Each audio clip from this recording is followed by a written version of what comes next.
By technician. చూడండి 125 Pulsar BS6. ఇది only mechanic వారికి మంచి ఆలోచన చెప్పిస్తానండి. మామూలుగా 125 వెహికల్ బండి నాది స్లోలో ఆగిపోతుంది అంటారు. ఎక్స్ట్రేటర్ డౌన్ చేయగానే బండి ఆగిపోతుంది అని ప్రాబ్లం వస్తున్నారు. సింపుల్ టెక్నిక్ అండి ఇది. మెకానిక్ వారికి చాలా అర్థం. చూడండి ఇక్కడ చూడండి, ఈ 8 నెంబర్ బోల్ట్ ఉందా అండి, దీన్ని లూజ్ చేసుకోవాలి. చేసుకున్న తర్వాత సేమ్ ఎల్ఎంకి తోటి మనము సేమ్ RPM టైట్ చేసుకోవచ్చు. ఇక్కడ టైట్ చేస్తే చేసినా కొద్దీ బీటింగ్ అనేది పెరుగుతుంది. లేదు బాగుంటే తక్కువ చేసుకోండి, ఎక్కువ ఉంటే తక్కువ చేసుకోండి. ఓకేనా ఫ్రెండ్? ఇది చిన్న టెక్నిక్. ఇది చాలామంది బండి స్లోలో ఆగిపోతున్నాగానే ఆ సెన్సార్ ఈ సెన్సార్ ఈ ప్లగ్ ఎయిర్ ఫిల్టర్ అన్నీ మారుస్తారు. అలాంటిది ఏమీ లేదు. 125 మోడల్ మాత్రమే చెప్తున్నా. Simple technician.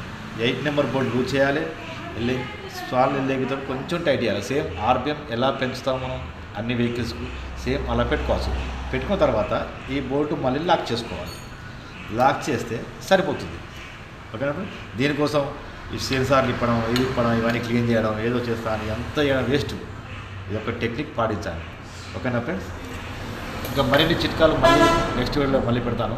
ఇది 125 BS6 టోటల్ బాడీ. ఓకేనా? Without carburettor, only total body. ఇందులో కూడా మనకు సెట్టింగ్ ఉంటుంది.